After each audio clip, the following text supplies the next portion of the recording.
I want to say one last thing, though, because it's been a running thread in a bunch of questions, and that's this whole issue of populism. Maybe somebody can pull up in a dictionary quickly the phrase populism, but I'm not prepared to concede the notion that some of the rhetoric that's been popping up is populist.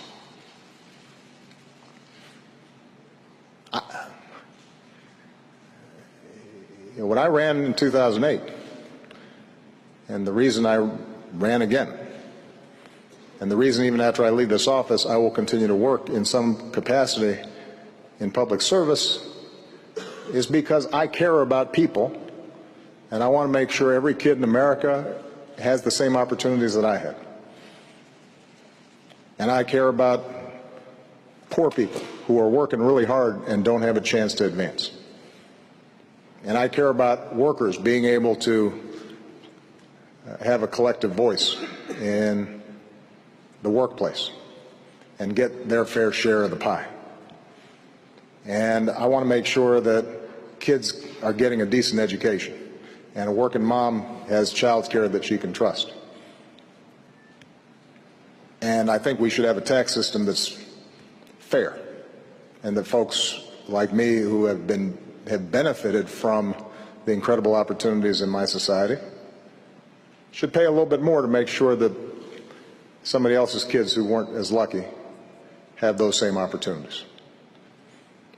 And I think there should be curbs on the excesses of our financial sector so that we don't repeat the debacles of 2007 and 2008.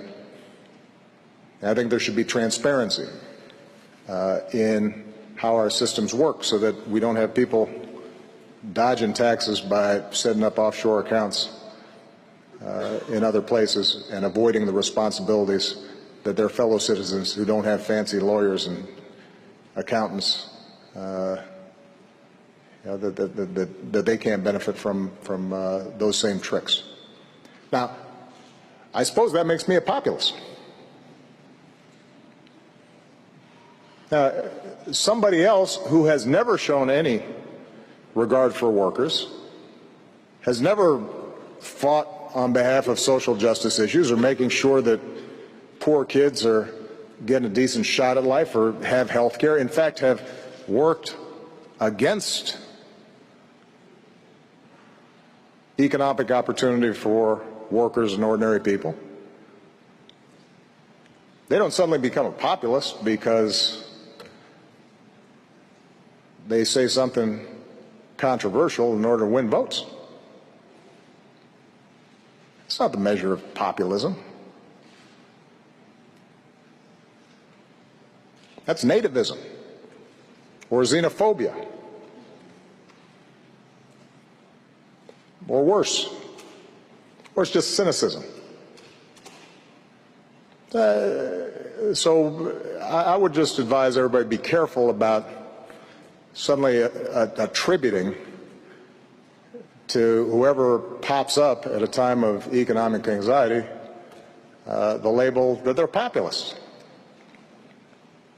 Where have they been? Have they been on the front lines working on behalf of working people? Have they been carrying the laboring oar to open up opportunity for more people?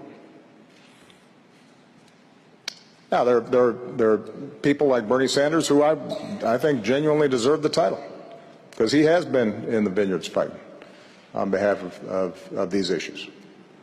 And there, the question is just going to be, all right, we share values, we share goals, how do we achieve them?